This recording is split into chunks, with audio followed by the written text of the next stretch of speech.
بسم اللہ الرحمن الرحیم اللہم صلی علی محمد وعلی محمد وعجل فرجہم انا للہ و انا الیہ راجعون۔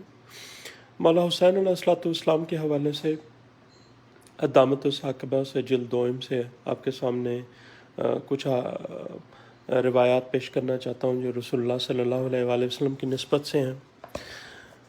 اللہ کی طرف سے نبی کونین صلی اللہ علیہ وآلہ وسلم کو، حضرت علی علیہ السلام کو، جناب زہرا سلام اللہ علیہ کو اور جناب حسین علیہ امام حسین علیہ السلام کی پیش گوئی شہادت۔ سب سے پہلا جو روایت ہے، سب سے پہلی یہ صفحہ نمبر 66 پر ہے، دیکھ سکتے ہیں آپ، یہ 66 پیج نمبر یہاں پر آپ کے سامنے۔ اور یہ جابر نے امام باقر علیہ السلام سے روایت کی ہے کہ ایک دن نبی کونین صلی اللہ علیہ وآلہ وسلم خانہ اہل بیت علیہ السلام میں تشریف لائے۔ جناب ام المومنین ام سلمہ کا جو کھانا تھا دیا، انہوں نے دودھ، مکھن اور کھجور وغیرہ رکھے تھے۔ آل محمد صلی اللہ علیہ وآلہ وسلم نے آپ کو پیش کیے۔ حضور صلی اللہ علیہ وآلہ وسلم نے تناول فرمایا اور مصروف نوافل ہو گئے۔ جب آپ نوافل سے فارغ ہوئے اور سجدہ شکر میں گئے تو بے ساختہ بآواز بلند گریہ کرنے لگے۔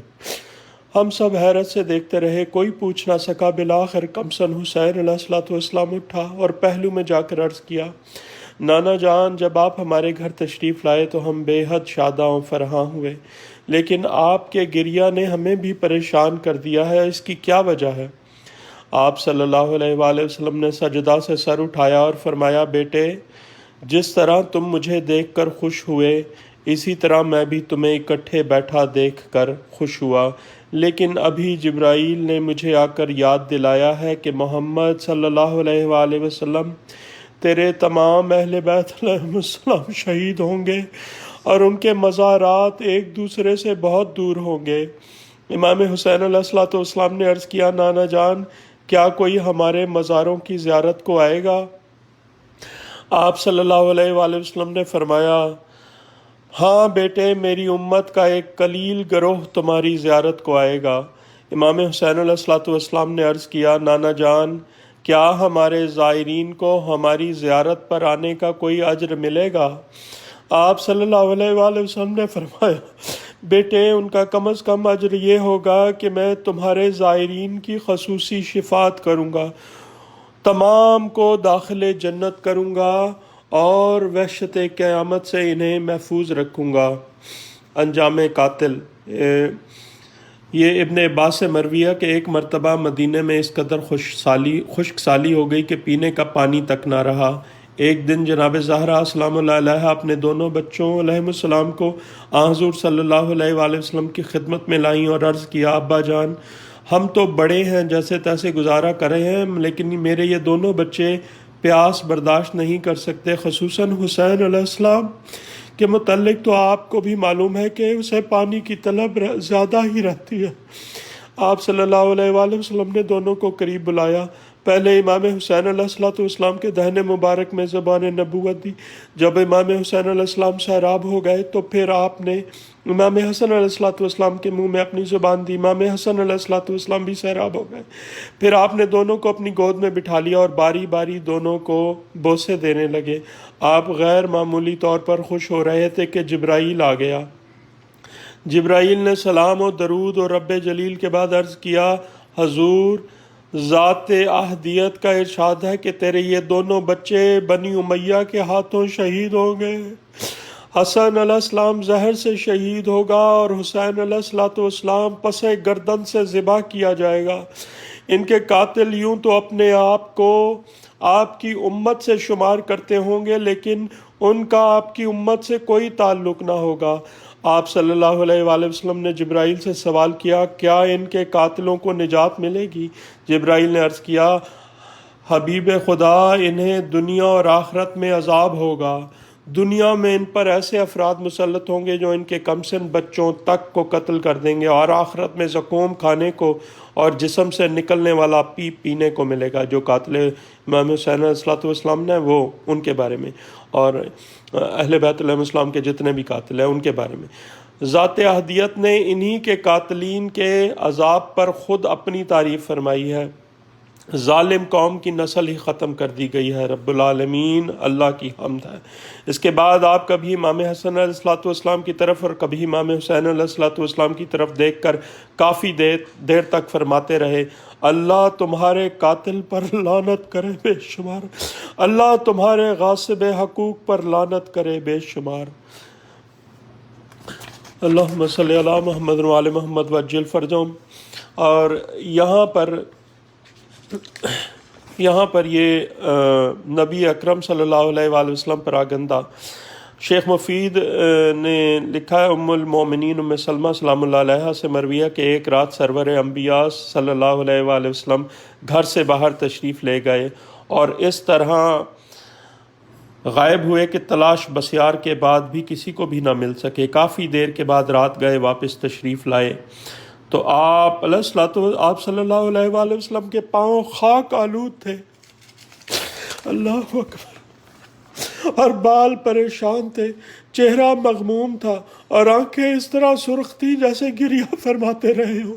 ہم نے عرض کیا قبلہ آپ رات کے وقت اس وقت تنہا کہاں تشریف لے گئے تھے؟ آپ صلی اللہ علیہ وآلہ وسلم کے دشمن دوستوں کی نسبت زیادہ ہیں، ہم تو سخت پریشان تھے۔ آپ صلی اللہ علیہ وآلہ وسلم نے فرمایا میرا محافظ میرے دشمنوں پر بھی غالب ہے اور میں تنہا بھی نہیں تھا، جبرائیل میرے ساتھ تھا، جبرائیل ہی حکم رب جلیل سے مجھے میدان کربلا میں لے گیا تھا۔ وہاں جا کر میں نے اپنی ذریت کے مقام شہادت دیکھے، مقتل حسین علیہ السلام پر کافی دیر تک بیٹھ کر روتا رہا ہوں۔ یہ دیکھ خاک کربلا ہے جو میرے سر اور بالوں میں بھی موجود ہے اور میرے پاؤں میں بھی خاک کربلا ہی ہے۔ یہ تیرے لیے ہے، یہ تیرے لیے میں کچھ خاک کربلا بھی لایا ہوں۔ پہلے تیرے پاس جو خاک کربلا ہے وہ ملائکہ دے کر گئے تھے، اب میں خود مقتل حسین سے علیہ السلام سے اٹھا کے لایا ہوں۔ اسے بھی اسی خاک میں ملا کر رکھ دے، جس دن یہ خاک خون ہو جائے سمجھ لینا میرا حسین علیہ السلام شہید ہو گیا۔ جس دن امام حسین علیہ السلام نے مدینہ چھوڑا اور عازم عراق ہوئے، اس کے بعد میں روزانہ 3 مرتبہ خاک کربلا کو دیکھا کرتی تھی، نماز صبح کے وقت، نماز ظہرین کے بعد اور نماز مغربین کے بعد۔ یوم عاشور کی صبح کو خاک کربلا خاک ہی تھی، لیکن جب ظہرین عاشور کے بعد میں نے شیشی کو دیکھا تو اس میں خاک کی جگہ خون جوشن زن تھا اور بے اختیار میرے منہ سے نکلا واہ محمد واہ علیہ کے بین نکلے، مگر میں فوراً اپنی آواز پر قابو پا لیا۔ تعزیت ملائکہ۔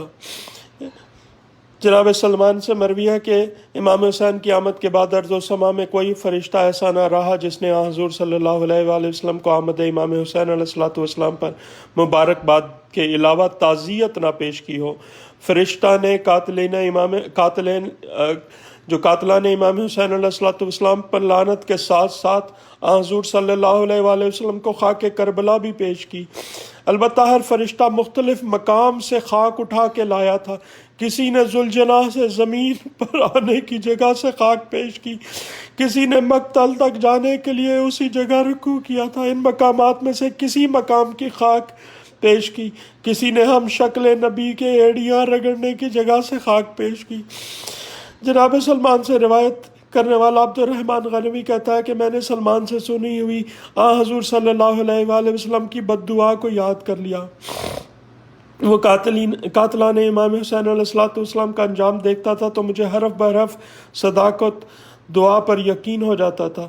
حضور صلی اللہ علیہ وآلہ وسلم نے بد دعا فرمائی تھی، اے اللہ میرے حسین علیہ السلام کی رسوائی چاہنے والے کو رسوا کرو، اے اللہ میرے حسین علیہ السلام کے قاتل کو قتل فرما، اے اللہ جو میرے حسین علیہ السلام کو ذبح کرے گا تو بھی اسے ذبح کرنا، اے اللہ میرے حسین علیہ السلام کے قاتل کو اس کی خواہش سے نفع اندوز نہ فرمانا۔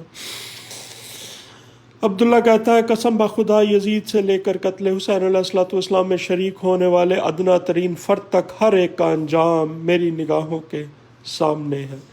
اللہم صلی علی محمد وعلی محمد وعجل فرجہم، اللہم لعن قتلۃ الحسین واصحابہ، اللہم لعن اول ظالم ظلم حق محمد وعلی محمد وآخر طابل ولا ذالک، اللہم لعن الإصابة التي جاہدت الحسین علیہ السلام وشاعت وبات وطابت لا قتلہ، اللہم لعنہم جمیعا بے شمار۔ بر قاتلان حسین علیہ الصلوۃ والسلام، مولا حسین علیہ الصلوۃ والسلام کے قاتلان پر لعنت بے شمار، بر یزید لعنت، بر شمر لعنت، بر عمر بن سعد لعنت، بر ابن زیاد لعنت، بے شمار لعنت۔